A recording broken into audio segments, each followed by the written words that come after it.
J'ai écrit ce livre parce que, à force d'aller rencontrer les hommes et les femmes sur le terrain, lors de la promotion du premier livre, je me suis rendu compte que je n'avais pas été assez loin. Et à force d'écouter ce que les hommes et les femmes me disaient, j'ai découvert qu'il y avait des zones que j'avais besoin d'explorer pour aider les gens à être plus capables de comprendre ce qui leur arrivait en amour.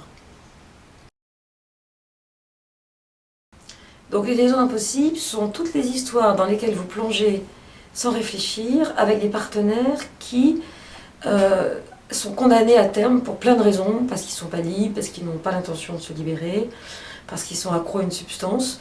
Donc vous pouvez vous lâcher pendant un laps de temps très court, ça vous donne l'illusion d'une intensité, mais sans risque, puisque finalement, à terme, la relation est condamnée.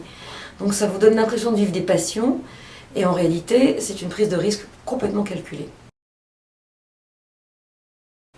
Donc la résistance, c'est ce qui nous empêche d'avancer en amour, c'est tout ce qui se met en place pour éviter que nous sortions du programme de sabordage qui est le nôtre.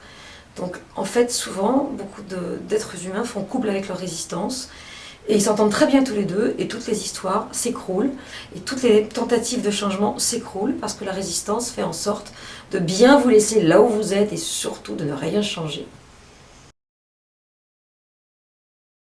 Donc pour pouvoir rencontrer quelqu'un que j'aime et qui m'aime, j'ai déjà besoin d'être prête, c'est-à-dire bien sûr d'être libérée de mon passé, de mes ex, de mes soupirants, de mes amoureux du week-end, mais surtout, qu'est-ce que j'ai envie de vivre et est-ce que je suis prête à accueillir un partenaire dans ma vie?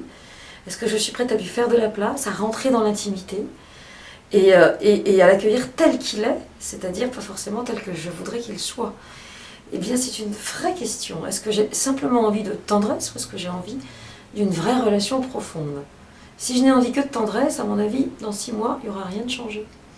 Parce que les hommes que je vais rencontrer vont sentir que je n'ai pas envie d'autre chose que de tendresse, et eux, ils veulent bien d'autre chose. Donc c'est très important de savoir ce que j'ai envie de vivre dans l'intimité.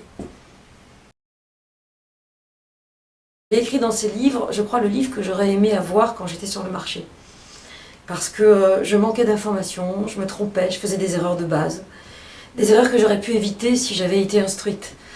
Et donc, l'idée, c'est que moi, j'ai vécu beaucoup de situations un petit peu complexes, et ce que j'aimerais transmettre, c'est des outils pour que les femmes ne soient pas obligées, et les hommes d'ailleurs, ne soient pas obligés de vivre cette complexité-là.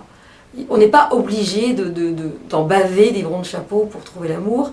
C'est normal qu'on se trompe, c'est intéressant de transformer nos histoires, mais il y a un moment donné, c'est mieux d'aller au but, quoi. Parce que trop d'histoires, trop d'échecs amoureux tue la foi en l'amour.